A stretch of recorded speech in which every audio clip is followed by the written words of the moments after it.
সব বিদেশিরা বউ কিন্তু এক সমান হয় না। কথাগুলো শুনুন, ভাইয়া জটিল কথাগুলো বলছে।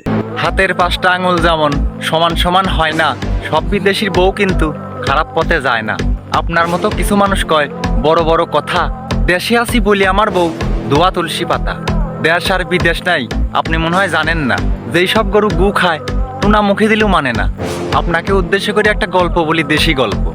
সকালবেলা স্বামী কাজে গেছে, রাত্রিবেলা কাজেরতে এসে বউ নিয়ে শুয়ে আছে। এর ভিতরে ঘরের পিছনে নাং এসে খাড়া রয়েছে। তো ওই বউ স্বামীকে কচ্ছে, তুমি এই পাশে আসো, আমি ওই পাশে যাই। স্বামী কচ্ছে কি জন্যি? তখন বউ কইতেছে কি, ওই পাশে বেড়াটা ফাঁকা করে থুই, পিড় করে বাতাস আসবে নি, আমার ভালো লাগবে নি। পাটকাঠির বেড়া, ওই পাটকাঠির বেড়া ফাঁসা করিয়ে বোতল ডুকো দিয়ে ধরছে আর কচ্ছে, বোতল দিয়ে বেড়া আমি করিয়ে দিলাম ফাঁসা, আজকের মতো পিছন সাইডেই মারিয়ে দাও ঠাসা। তো নাং তখন কি করবি, ওই রকমই পিছন সাইডে মনে করেন মধুরুদু খেয়া চলে গেল। তো স্বামী কোলের ভিতরে থাকেও কোনো বালটাই বুঝতে পারল না। যারা খারাপ হয় তারা দেশে থাকলেও খারাপ হয়, স্বামী বিদেশ আসলেও খারাপ হয়। আপনিও সাবধানে যায়, যদি বিয়ে করে থাকেন আপনার বউ এরকম কোলের ভিতর শুয়ে থাকে বেড়া ফাঁসা করতে পারে।